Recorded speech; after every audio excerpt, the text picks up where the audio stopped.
Students, good morning.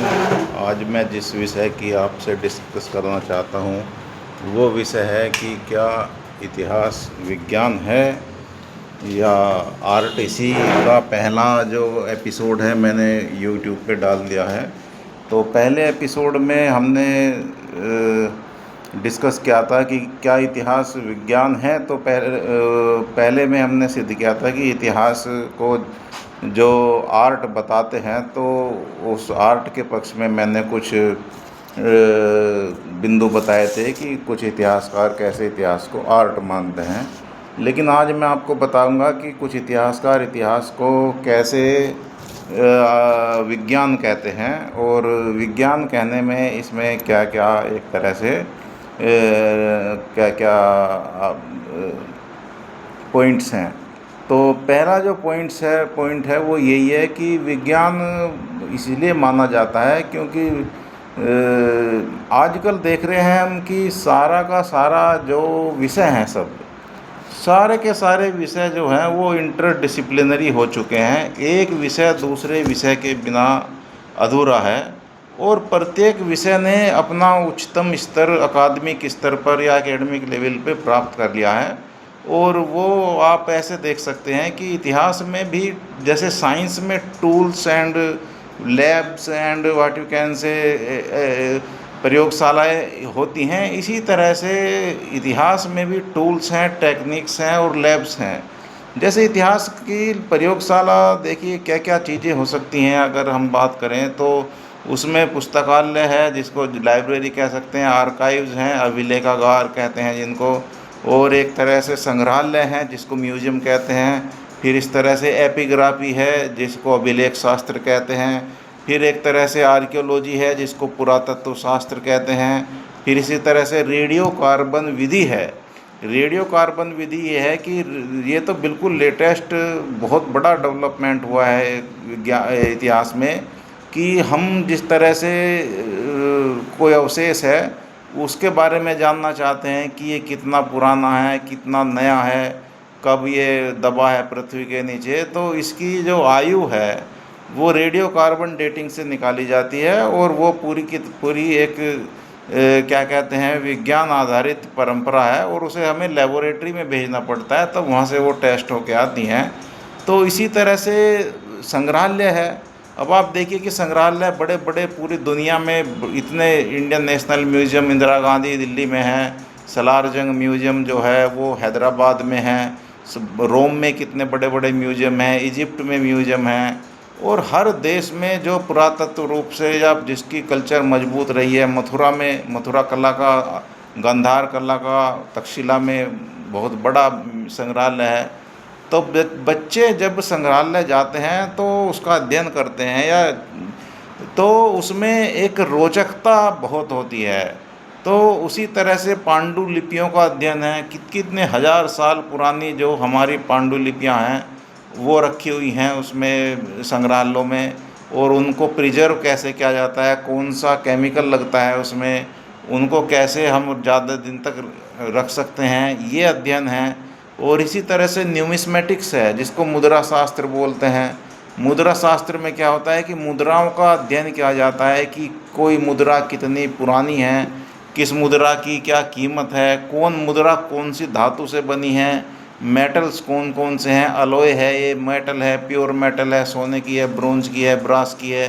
तो इस तरह से सारी की सारी मुद्राएं जो हैं उसका एक पूरा शास्त्र है जिसको मुद्रा शास्त्र या न्यूमिस्मेटिक्स के बोलते हैं। और ये पता चलता है हमें, उसके लिए हम मुद्राओं का एक पूरा एक मेटलर्जी बेस्ड स्टडी है ये, और उस पे हम मुद्राओं का अध्ययन करते हैं। इसी तरह से बहुत ही बड़ा एक क्रांतिकारी विषय है आर्कियोलॉजी, पुराशास्त्र जिसमें बोलते हैं।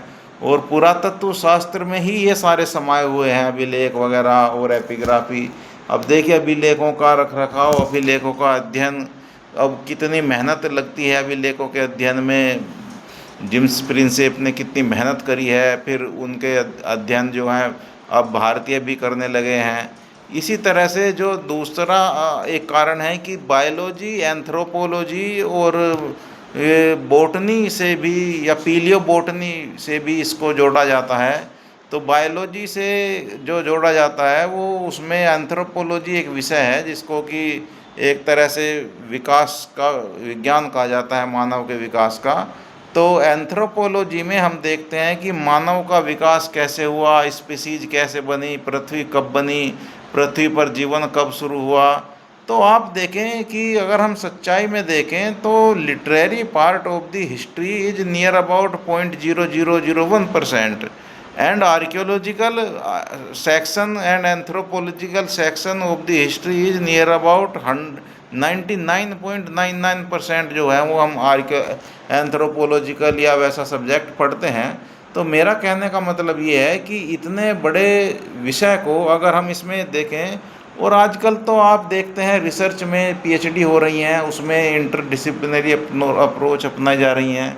अगर आप देखें तो सबसे पहले मैं ये कहना चाहूँगा कि रिसर्च में इम्पेरिकल रिसर्च जिसको बोलते हैं, फील्ड वर्क बोलते हैं, उसमें सर्वे हैं, सर्वे करते हैं घर घर जाके, गांव-गांव जाके, साइट्स पे जाके जलवायु के सर्वे हैं, और उसमें फिर डेटा कलेक्शन है, और उसमें फिर स्टैटिक्स है, उसमें फिर कंपैरिजन है, फिर तुलनात्मक अध्ययन है, फिर आंकड़ों का सुरक्षा है, आंकड़ों को रखरखाव है, उसमें कंप्यूटर की ज़रूरत पड़ती है, उसमें लैब की ज़रूरत पड़ती है, फिर ग्राफ्स हैं, मैपिंग है, मैप्स हैं, ज्योग्राफी है पूरी भरी हुई, अक्षांश देशांतर देशाटन करते हैं तो उनका अध्ययन है, क्लाइमेट का अध्ययन है जिसको मेटेरोलॉजी कहते हैं, कि मौसम शास्त्र का अध्ययन है कि कौन से मौसम का, जलवायु का किस देश की डेमोग्राफी पे कैसा असर पड़ा। जैसे जलवायु नम है तो लोग कैसे होंगे, जलवायु आर्द्र है तो लोग कैसे होंगे, जलवायु सूखी है तो लोग कैसे होंगे। ये जानिए आप कि सूखी जलवायु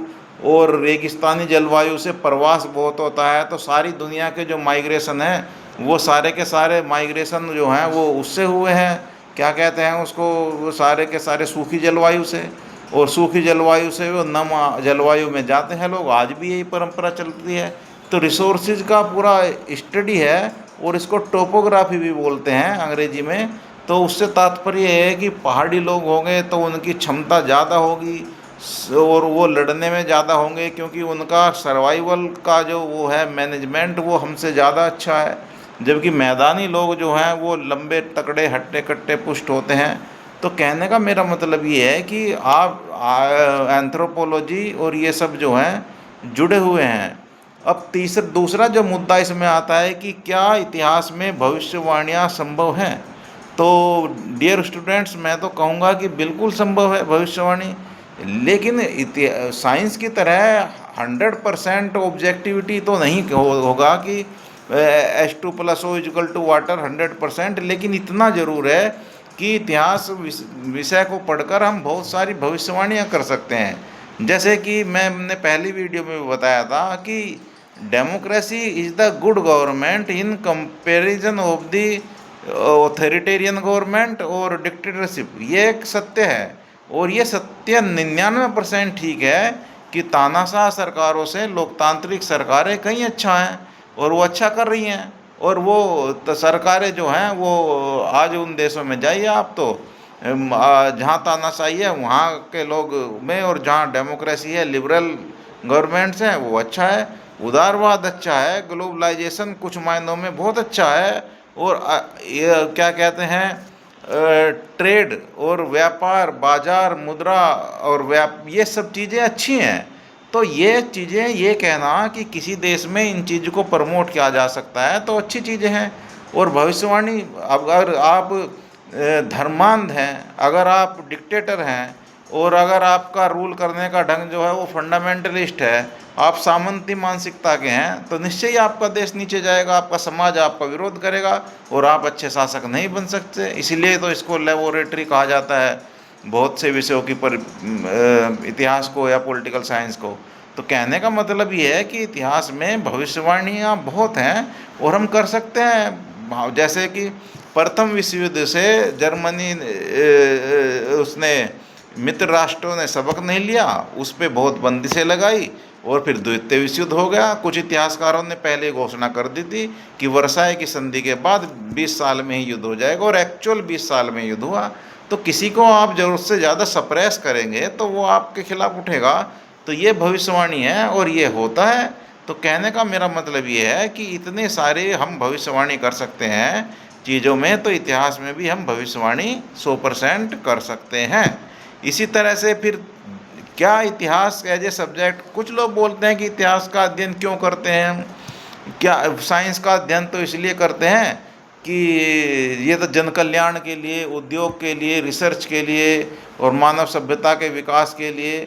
लेकिन स्टूडेंट्स मैं इतना कहना चाहूँगा कि साइंस का अध्ययन इतना ज़रूरी है, उनसे ज़्यादा ज़रूरी मानविकी विषयों का या ह्यूमैनिटीज़ का या इतिहास का अध्ययन है। अब साइंस अगर अपने कुरूप रूप में आ जाए तो वो सभ्यताओं को नष्ट कर देती है, और ऐसा कई बार देखा है। 3-3 4-4 बार सभ्यताएं नष्ट हुई हैं और दुनिया से में सबसे बड़े बड़े एम्पायर मिट गए हैं। कारण इसका यही रहता कि उन्होंने इतिहास से कुछ नहीं सीखा। तो इतिहास में भविष्यवाणी 100% जन कल्याण के लिए इतिहास का प्रयोग किया जाता है, तभी तो प्रतियोगी परीक्षाओं में इतिहास आता है। नहीं तो प्रतियोगी परीक्षाओं में इतिहास कैसे आए। तो मेरा कहने का मतलब ये है कि इतिहास का प्रयोग जन कल्याण के लिए भी होता है।